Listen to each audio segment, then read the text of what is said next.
अब श्री सुखदेव जी राजा परीक्षित जी से कह रहे हैं कि देखो भगवान तो इतने दयालु हैं, इतने कृपालु हैं कि उन्होंने कभी भी किसी में भेद नहीं किया।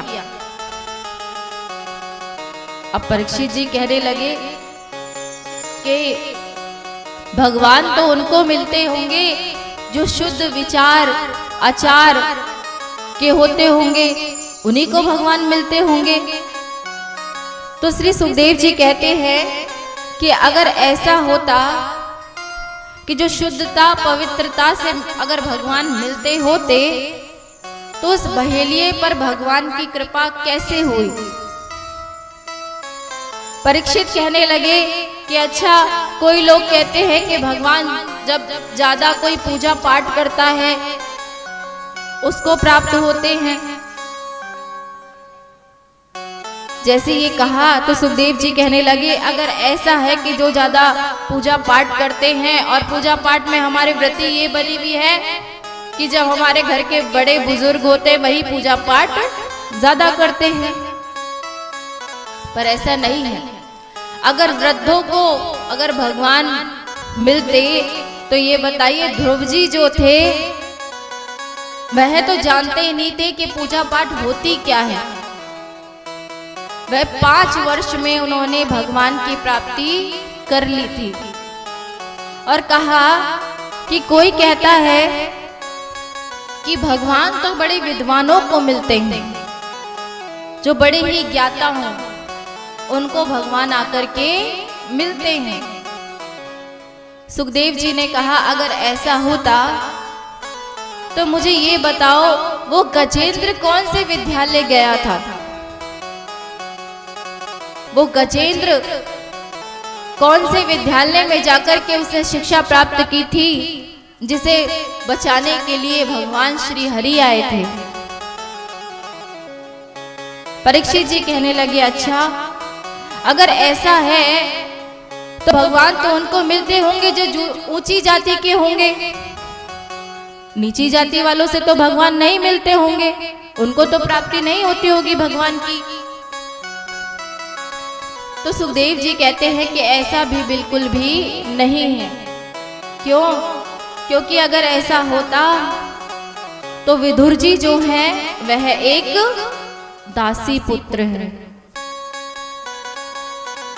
और दासी पुत्र के यहाँ भगवान ने दुर्योधन के 56 भोगों को छोड़ करके मना करके विदुर जी के यहाँ कदली के छिलका खाए। अगर ऐसा होता, अगर भगवान की दृष्टि में ऊंच और नीच का भेद होता तो क्या भगवान विदुर जी के यहाँ जाकर के कदली के छिलका खाते? जैसे इस बात को कहा तो श्री सुखदेव जी कहने लगे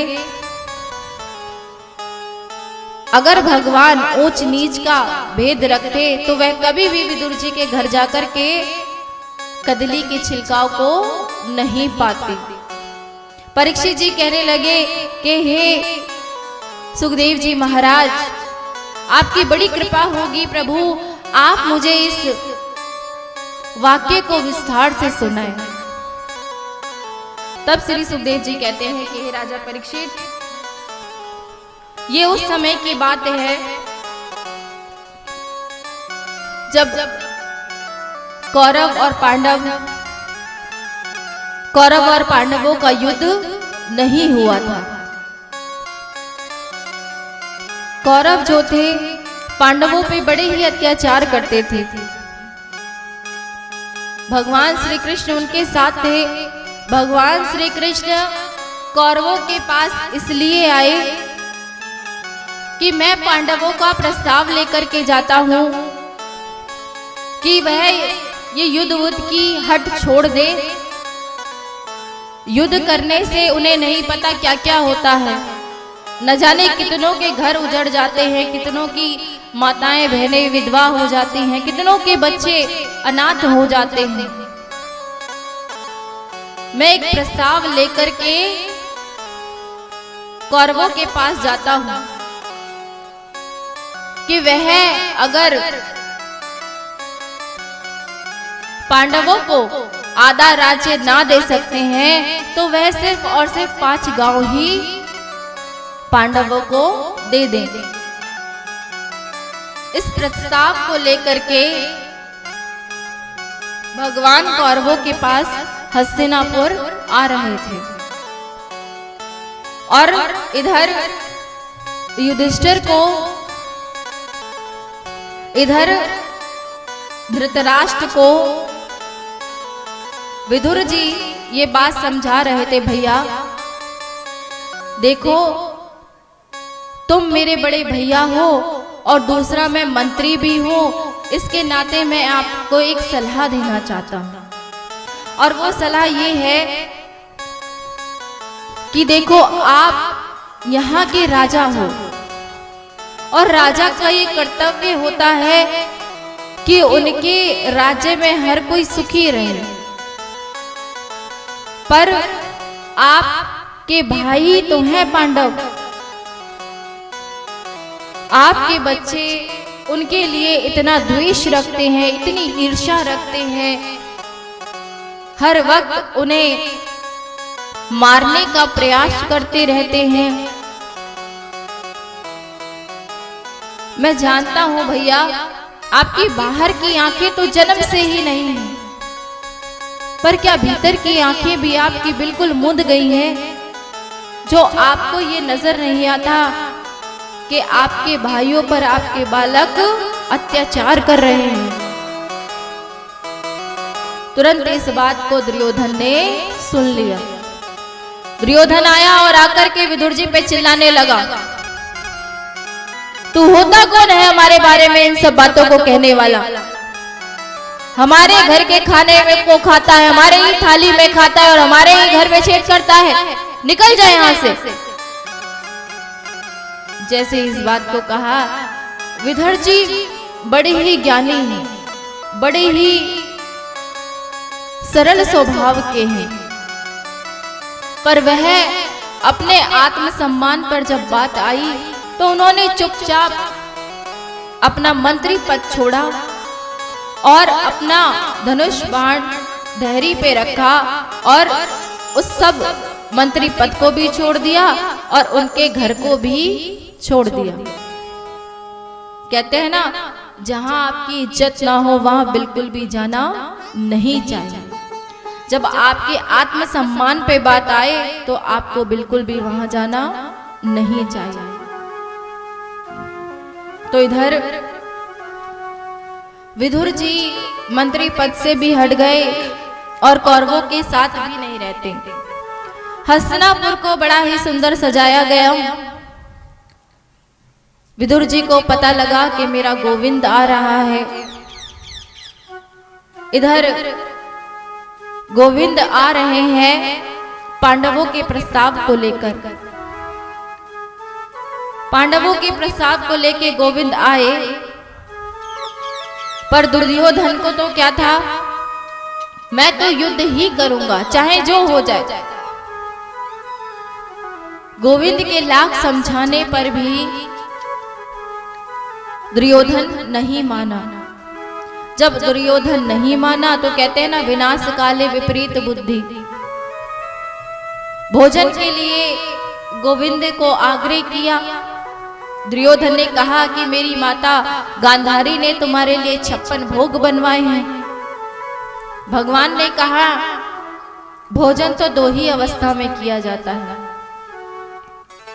या तो इंसान भूख के मारे बिल्कुल ही व्याकुल होकर मरा जा रहा हो कि भैया हम तो बहुत भूखे हैं और हमारे सामने भोजन आ जाए और हम भोजन पा लें, या फिर दूसरी अवस्था में सामने वाले जो हमें भोजन करा रहा है उसके मन में आपके प्रति बड़ा प्रेम हो।